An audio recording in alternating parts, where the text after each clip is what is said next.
Jadi ini ada beberapa key takeaways yang kita ambil dari materi kita.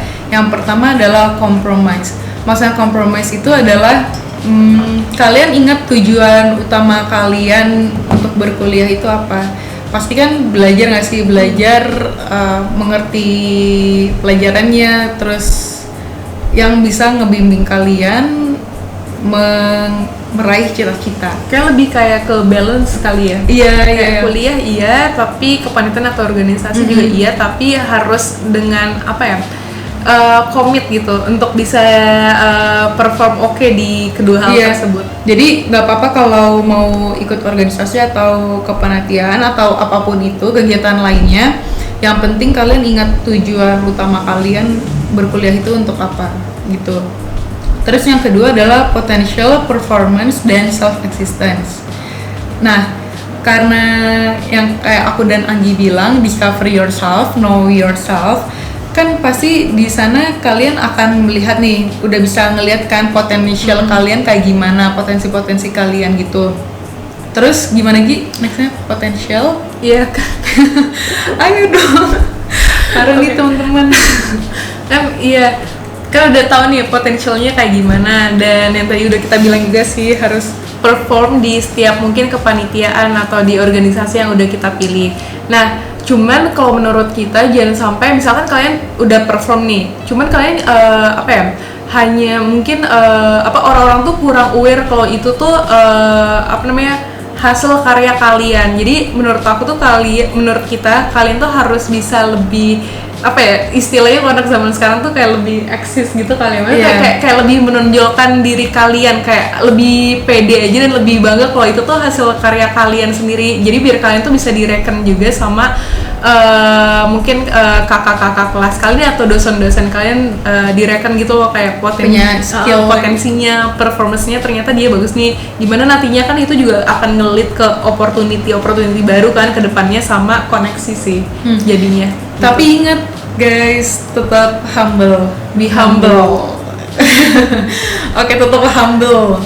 Ibaratnya itu kayak gelas kosong. Kayak kalian, ini yang aku selalu diingetin juga sih dulu sama senior aku, kayak misalkan kalian ke kampus atau mungkin nanti kalian udah kerja, kalian tuh harus ngerasa kalau diri kalian tuh diibaratkan seperti sebuah gelas kosong. Jadi tiap hari kalian datang nih ke kampus, kalian adalah gelas kosong, terus tiap hari tuh gimana caranya biar gelas itu tuh penuh. Nah, salah satu caranya mungkin dengan mengisi gelas tersebut dengan ilmu-ilmu atau mungkin insight yang kalian bisa dapetin ketika hari itu di kampus. Misalkan gitu sih. Jadi harus tetap be humble sih. Karena kan juga di atas langit masih ada langit ya, guys. Bener tapi. Iya kan? Oke, dan ini terakhir sebagai closing statement. Ini dari mana gue, Gigana Suti. Oke. University is the best time to discover yourself. Kayak yang tadi kita berdua udah sharing ke kalian. Tapi ingat, no need to rush, nggak usah buru-buru.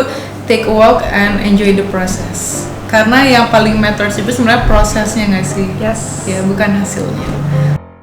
Lebih penting mana sih antara GPA sama pengalaman organisasi kalau misalkan untuk dunia kerja ya Kak ya?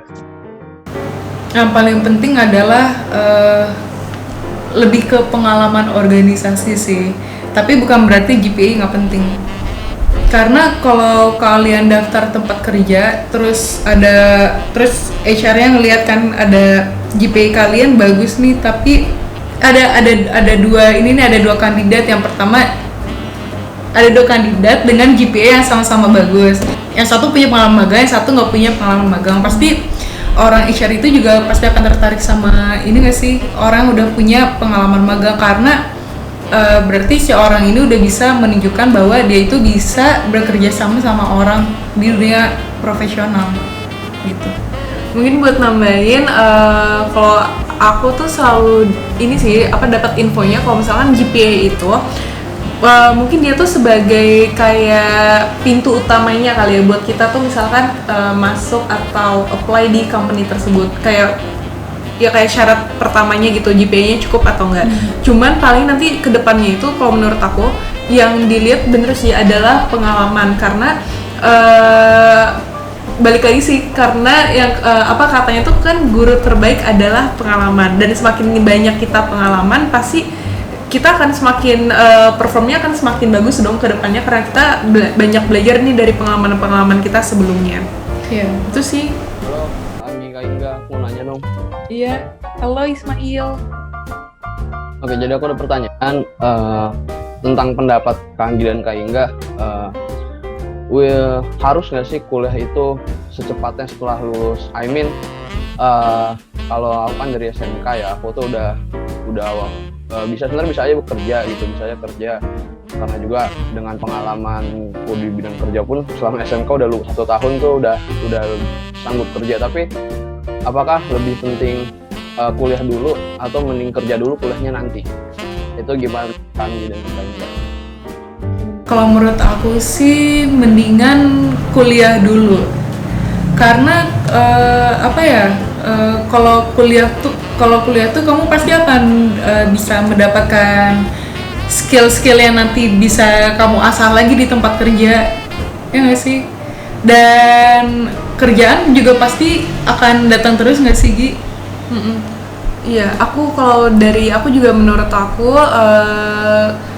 tapi sebenarnya balik lagi sih ke tujuan utama kamu itu gimana nanti ke depannya. Cuman kalau misalnya personally menurut aku lebih baik belajar dulu atau kuliah dulu, karena dengan semakin banyak kamu belajar pasti mindset kamu tuh akan lebih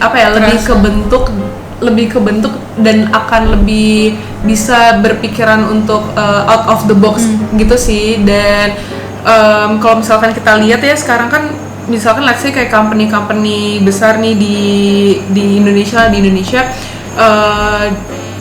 kan banyak nih company besar di Indonesia, dan pasti kan orang-orang di Indo juga mereka tuh juga tingkat pendidikannya juga ini nggak sih kayak saling berlomba-lomba gitu. Jadi biar istilahnya biar kayak kita nggak kalah nih aplikasi on paper dengan orang-orang sekitar. Mungkin kalau menurut aku better kuliah dulu sih, makanya kayak belajar sebanyak-banyaknya dulu itu sih.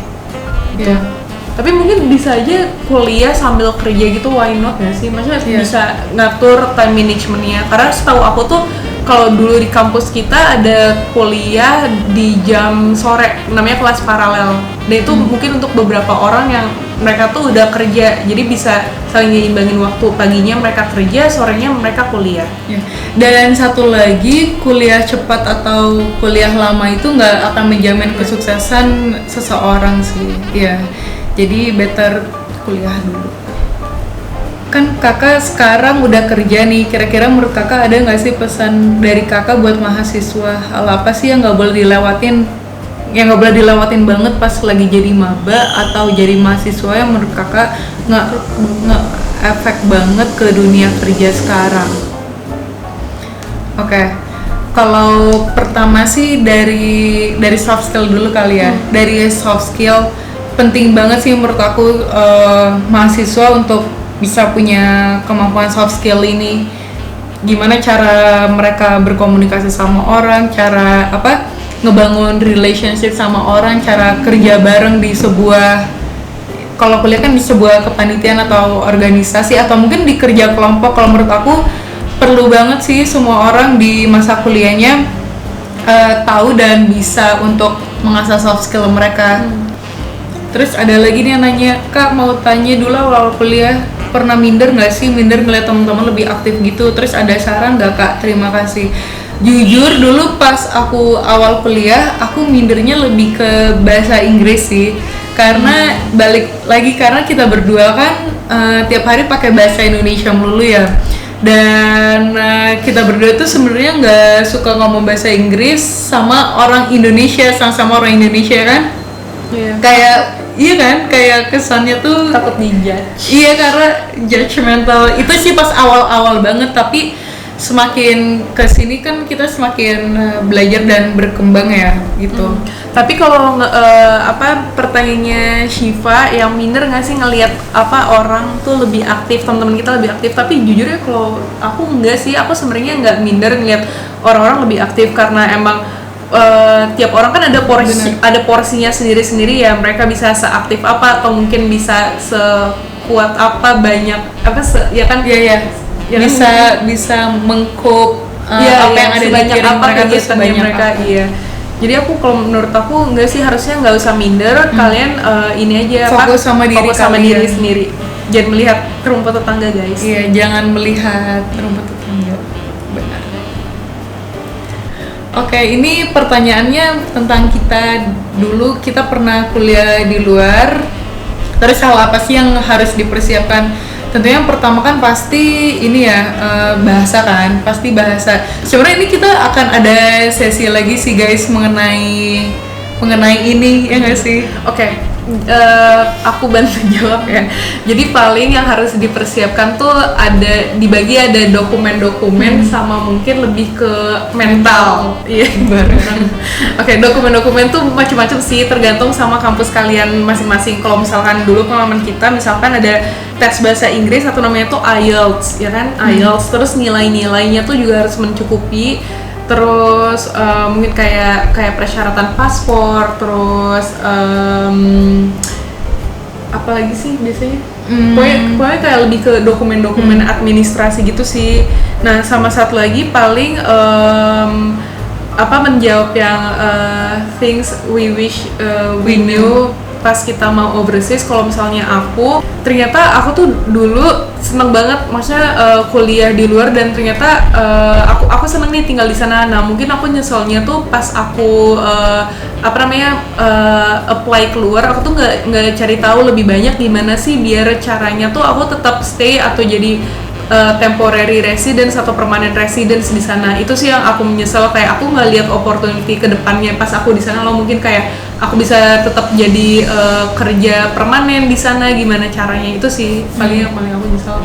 Tanya apakah organisasi sepenting itu, karena sekarang aku kan termasuk anak BEM semumpung masih maba tahun kemarin. Nah, tapi setelah masa jabatan aku habis, aku lebih menginginkan untuk part time karena menurut aku lebih menambah soft skill kerja yang lebih terarah. Oke, menurut aku itu udah cukup tepat sih, ya nggak sih?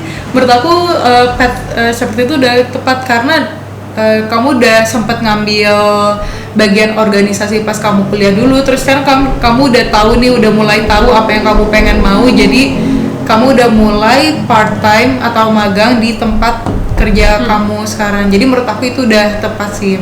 Ya, aku sama. Apa organisasi sepenting itu, sebenarnya balik lagi nggak sih ke masing-masing orang ke depannya kayak gimana. Tapi kalau saran dari kita berdua sih, mending ngambil 1 atau 2 kegiatan di kampus untuk menambah portofolio CV kalian. Sama lomba kali. Iya, dan lomba. Karena waktunya juga udah tinggal 3 menit lagi teman-teman, jadi kita tutup aja ya sharing session hari ini. Terima kasih. Nanti kita share. Terima kasih Anas, Ari, Fadli, Ismail, Kevin, Lintang, Rizky, dan Shiva. Semoga bermanfaat. Terima kasih atas waktunya. Dadah. Sampai jumpa. Makasih Lintang. Iya, Makasih makasih. Rizky. Makasih Ari.